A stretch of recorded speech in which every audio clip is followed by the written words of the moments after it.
Scotland. These intro shots were all done by Udit, or you had somebody else? Udit and this other person as well, a Scottish operator. Amazing. Yeah. And that has captured the imagination of people. Sorry, I missed it. The previous one was Udit's shot. Okay. Castle one. This is my shot. Like, we remember now as to like this is done on a gimbal. That was a drone. Like, let's watch it. Yeah, it's amazing. Scotland, a land that has captured the imagination of people for centuries. A land of druids, potions, and elixirs.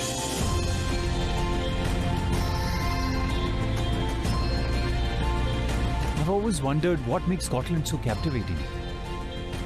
It's not just their breathtaking landscape or their charming countryside. It's that their long-standing heritage holds the promise of great things. When in Scotland, you feel like an explorer on a trail to discover the true spirit of life and a want to capture each moment to file away in the catalogue of memories. So I'm on a journey to explore Scotland through its culture, its legends, its history, and of course its greatest gift to the world, Scotch whisky.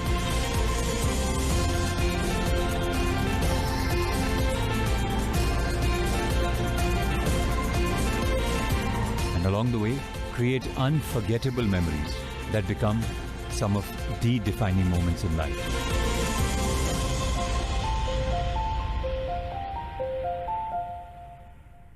The introduction is really beautifully shot, Ankit. Amazing. Yeah, Ankit, did you also use tilt shift lenses somewhere? Yeah, we did. We did. Because I saw them in the wide shots. Yeah. There are a lot of tilt shift shots, like eventually in the episode. Yeah, that was a treatment we went about quite a bit through the episode. Yeah, to kind of defocus certain areas and things like that. Yeah. Tilt shift is often used in advertising a lot, actually. Quite a bit, yeah. Like, it's slightly thoda sa stylized. A lot of times we use it like maybe to just focus on a particular element in the frame and just like have a slightly dreamy thing to it. So like it may not work in a very hardcore docu space where being real is what matters. But here in a situation like this, where we can go a little stylized and a little surreal, a little dreamy, like whatever, like branded projects like these, beautiful frames are a big part of the brief, that everything needs to look polished and chaka-chak, if that's the word I want to use. Yeah. Which, like it's a very advertising thing. That so then we take calls with gear also accordingly, that okay, this would enhance that particular thing. Right. I'll move on? Yeah. Sorry. If there's one definitive structure that stands out when you talk about Scotland, it's their majestic castles. This impressive monument has been witness to more than 1,000 years of history. Its significance lies not only in reality, but also in fiction. And it's called the Glam's Castle.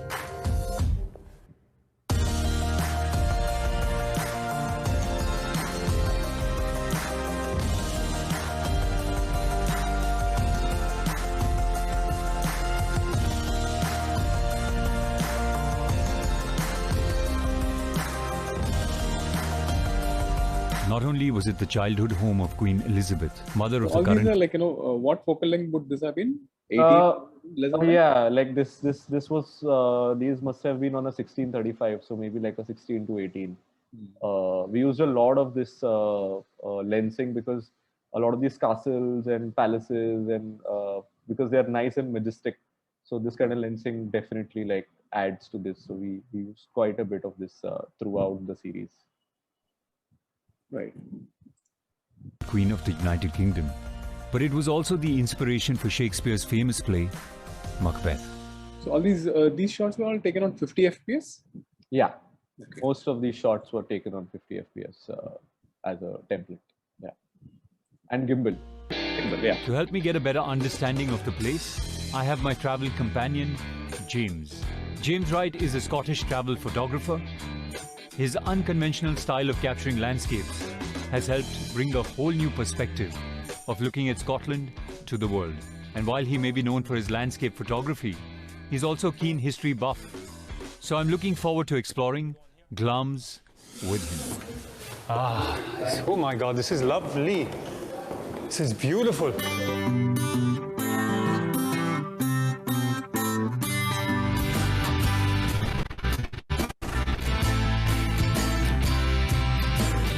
James, this must be a dream, no? To be in Scotland, I mean, as a photographer.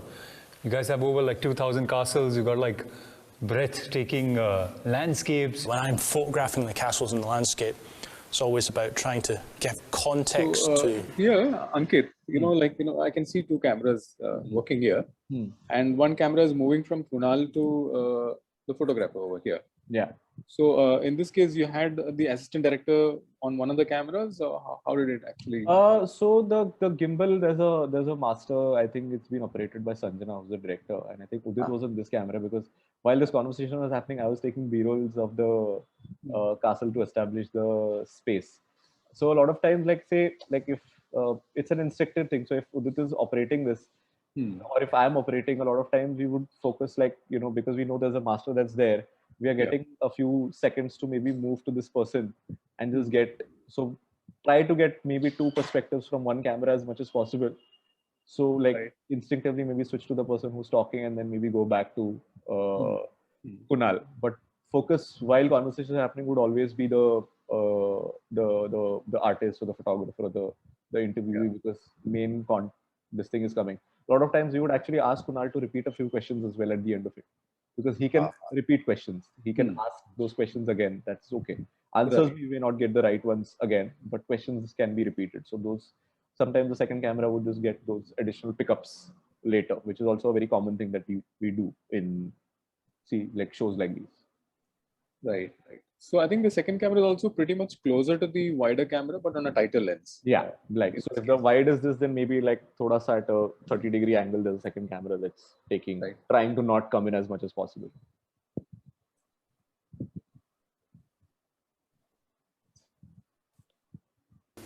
How they are, sort of how they would project their power in the landscape.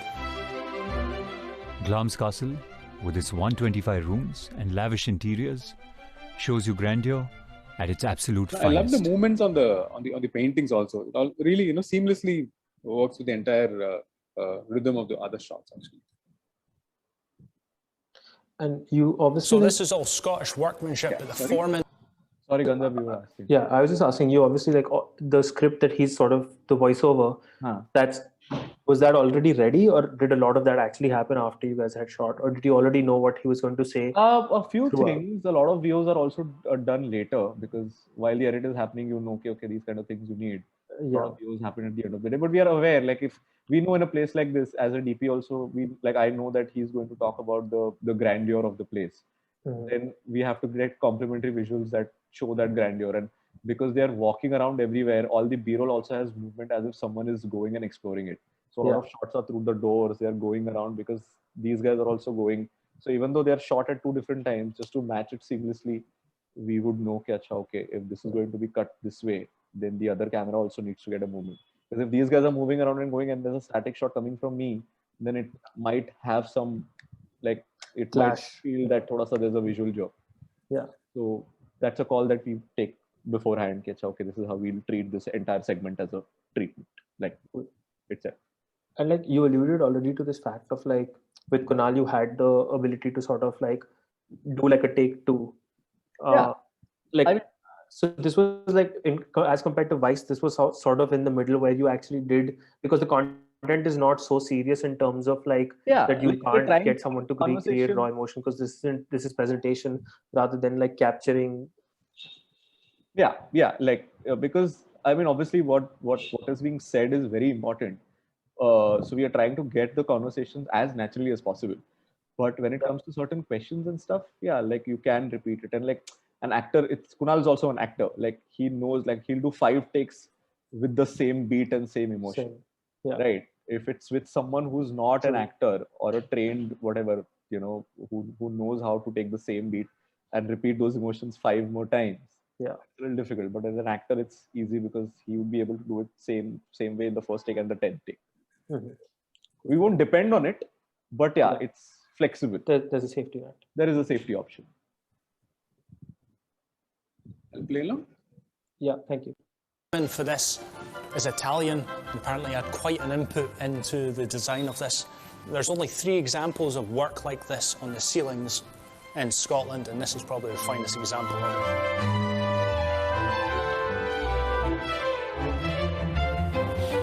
So this is called the Queen Mother's sitting room. Hasn't changed since 1923. This is the thing I was asking about. So here again, 2 cameras are operating at the same time, right? Yeah.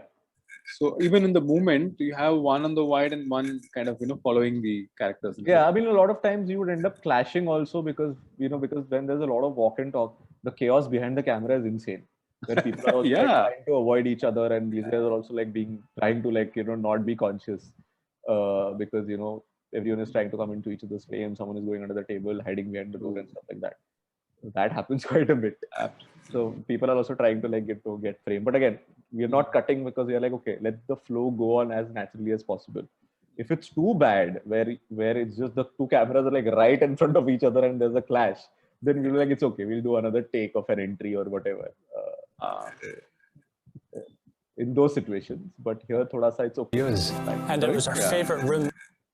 I know, that can really happen. But then the fluidity on the go that you're always trying to attempt, Of course, that's priority. As naturally as possible, if you're getting nothing like it. I have a quick question. I mean, the whole cast. Sorry.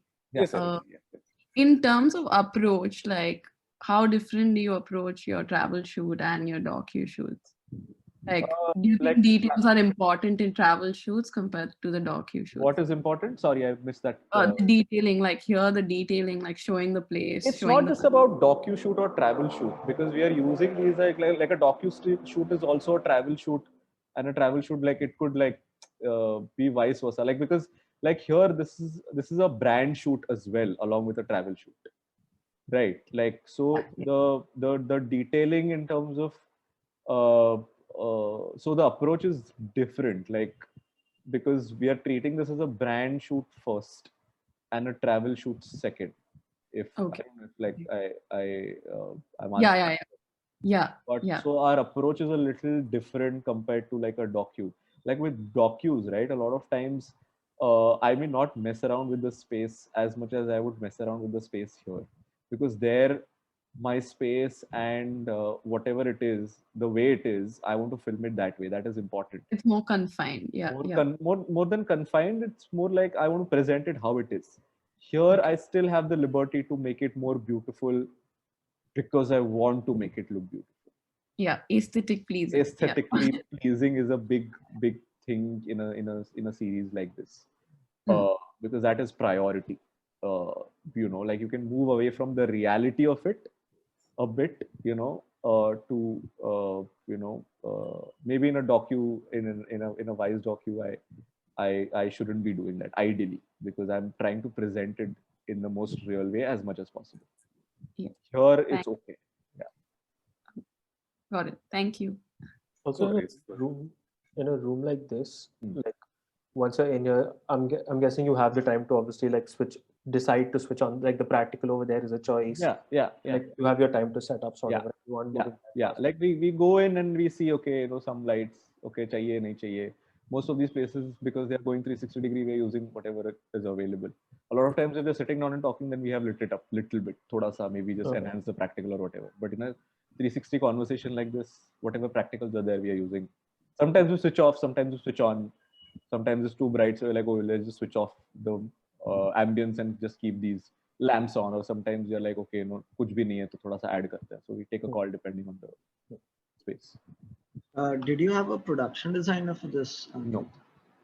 So everything that you see, you guys did it on your own. Yeah. I mean, this is how it is. It's a beautiful place, so we didn't have to do much. But thoda bahut moving around we can do for our frame. But there's no production designer. This is how the place is. You can little bit whatever, add a few things, remove a few things or whatever. But that's it.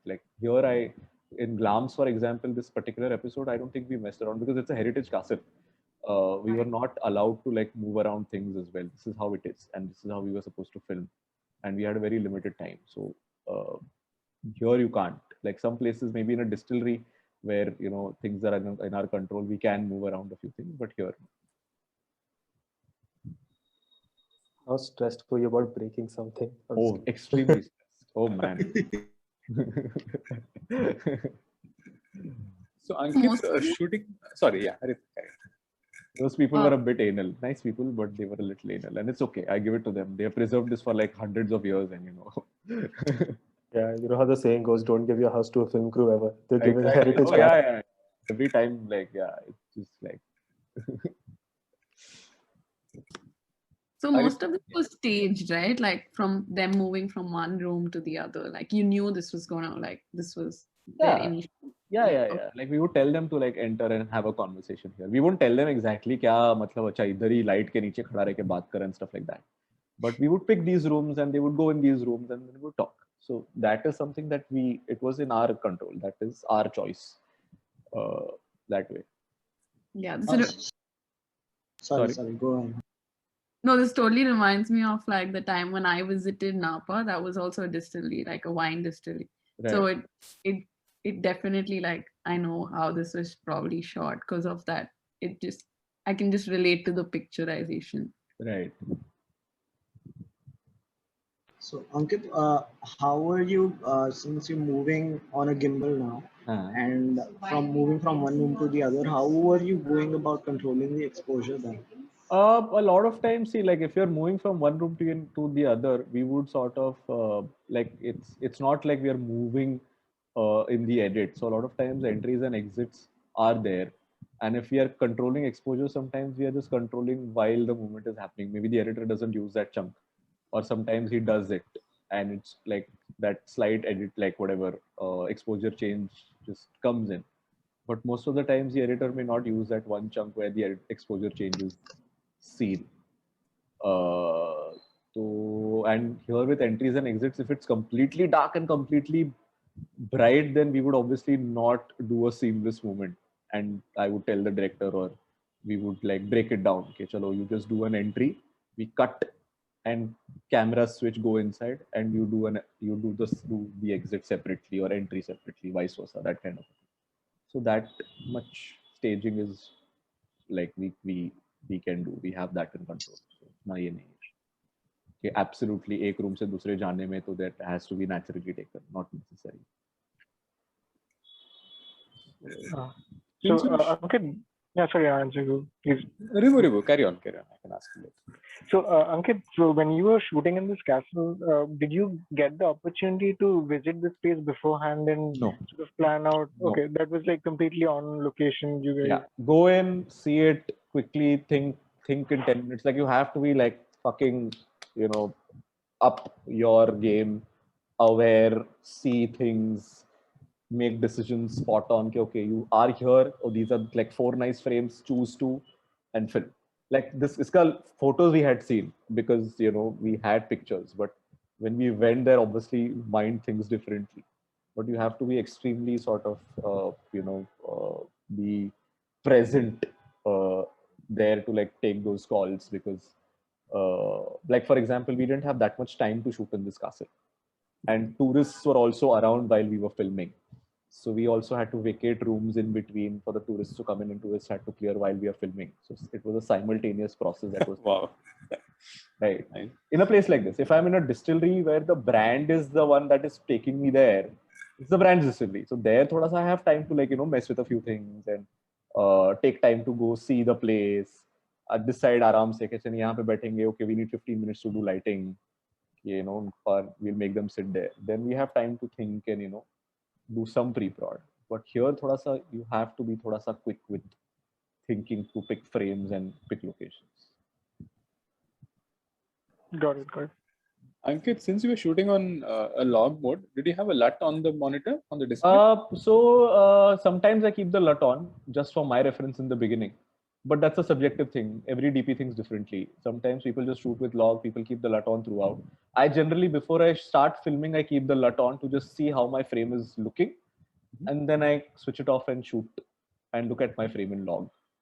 So thoda sa shuruaat mein you would see, just to get a reference as to how colors are, exposure वगैरह थोड़ा सा कैसा है, and then switch it off and then shoot log, because like if my eye is comfortable तो चलता है like. So you like to keep it on log for having a assessment on the exposures and things like that? Yeah, like a lot of times there are these exposure counters on the Sony as well, or depending on the camera. Like if I'm not using a light meter, then my judgment is based on like the camera on Sony. With Sony log, it's always preferred that you shoot a little overexposed. It's always preferred. Like this comes from the colorists and the post teams who I work with, and that's a standard Sony thing now. That you shoot one stop over. You shoot under, thoda sa problem ho jata hai. If you have to pull up, then the blacks open up. Yeah. But if you're shooting over, bringing them down is easier in a Sony log. So then I shoot a little, like on the counter, it's always a little plus 1.7 or plus 1 at least. So that I know, okay, thoda sa overexposed hai, it's fine. Post mein, log mein control ho jayega. Under hoga to thoda sa problem ho jata. So then the camera is a good thing to give that little bit of judgment. On the focus, sorry, actually I came late, so I don't know what camera was used to put this. A7S, Sony A7S. A7, yes, yeah, okay. A7S 3, I think. A7S 3. A7S 3. Yeah, what was a big camera then? Big camera in the sense, now A7 also every year they come up with new models, man. Actually, A7S 3 is the new model right now. Then this must have been the A7S 2 then. Okay. 2019. So A7S 2 must have been the. And it was shot in 4K or? This was HD. Some shots were in 4K. Most were in HD. Okay. So you did the color correction in post? Yeah. It was shot on log. Yeah. Okay. Focus. I have a. Sorry, sir. What? Sorry, I was asking. The focus was an auto or manual? For a gimbal, on a gimbal, most of the times it was an auto, because you're holding both hands ke saath, to thoda sa focus is a bit of a scene to operate and hold the gimbal with one hand, because you're using two hands most of the time. And the Sony A7 ka autofocus is very good. Yeah, catches faces very well most of the time. So thoda kabhi glitch happens, but the AI generally of the Sony is pretty good. So a lot of times when I'm doing gimbal based work, also I choose the Sony over a Canon, because the autofocusing mechanism is very good.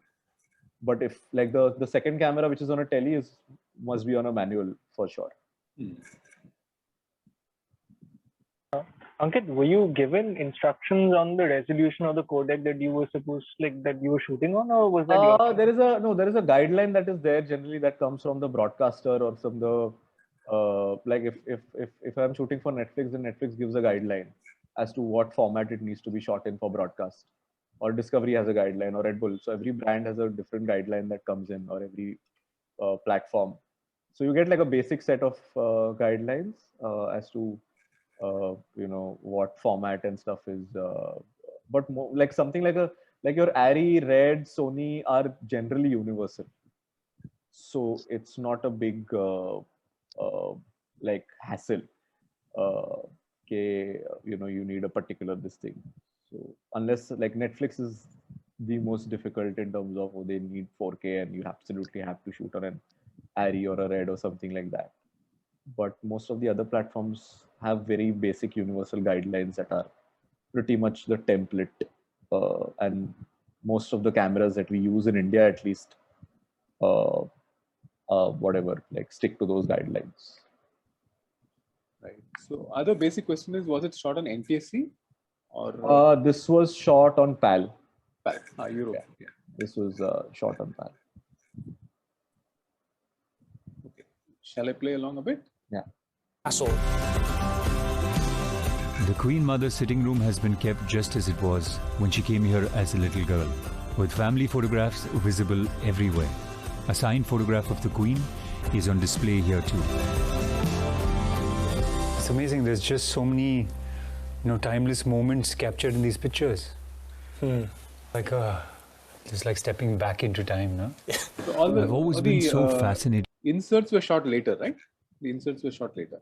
Which one, sir? The photographs, the photos. Yeah. Like a lot of times what would happen is that if conversations are done and we know exactly what they have picked up or what they have focused on in conversation, then we would take inserts of that later. Like if he's talking about the Queen Mother and her childhood photos, then once we are done with the conversation, we would quickly take like five more minutes to pick up these inserts for edit purpose. Right. With the idea of a time capsule. It's a moment that is kept in its untouched beauty forever. But I'm intrigued to know what James liked best. This is just incredible. Wow. This is by far one of the most stunning views I've ever seen. But as a photographer, James must have witnessed some unbelievable places. Which is the picture that you shot and you said that was a tilt and I've shift captured lens, the right? moment. Yeah. One shot was a tilt and shift lens. Yeah. Moment just the way it should be. Well, funnily enough, I think my favourite photographs are the ones I couldn't capture. So it's just captured here now. It's only in my head now. Right. It'll change and morph over time like memories do. It's just this fleeting thing that occasionally comes up to haunt me. For me, this has been such an enriching experience. Now, maybe it has something to do with how timeless these moments are, but my favorite memory was when James presented me with one of his photographs. So a lot of these, I see this sometimes you have this out focus in the foreground. Was it a object or a prop which is there in the location, or sometimes you bring in an artificial element? Most of the times there is there. A lot of times, like if I'm using it as a cheat, where I'm in a location where I don't have to, where maybe my if it's too cluttered, or sometimes it's just too dirty, and then I have to sort of put the focus of the viewer on this one particular element only. Then we would sort of add a few things, like maybe get some crystals and wine glasses and stuff like that to, make it like diffuse the foreground. But here, like for example, with that tower shot, it's just like maybe a wall or something that we must have used to just maybe put our attention in this one particular part of the frame. But we were carrying some additional things like, using glasses and crystals and stuff like that. Sometimes maybe to beautify frame and, have some light flare and some artifact. And a lot of times maybe if we have to cheat and maybe like, just clear up the frame and put one element in it, that kind of a thing. So, right, multiple reasons we would use it for. Really worked beautifully well, even in the wine glass sequences. Very interesting, actually. The whiskey glass sequences. So this is for you. Thank you. Just a little gift, a memento of your time touring around Scotland. Thank you. Can I open that right? Please, yeah. Oh, wow. Wow. That is spectacular. This is the moment that'll stay with me for years to come. And it's times like these that deserve... So here again, some of the inserts of the photographs are taken separately, right? Yeah. But very nicely weaved in, actually. A real celebration. So cheers to the moment. To the future. Although these figures are no longer around, their lives continue to exist in every room, corridor, and corner. And for the Scots, places like these are timeless. They look at them as symbols of the bond that they share with their heritage. It's a reminder of who they are and how they got here.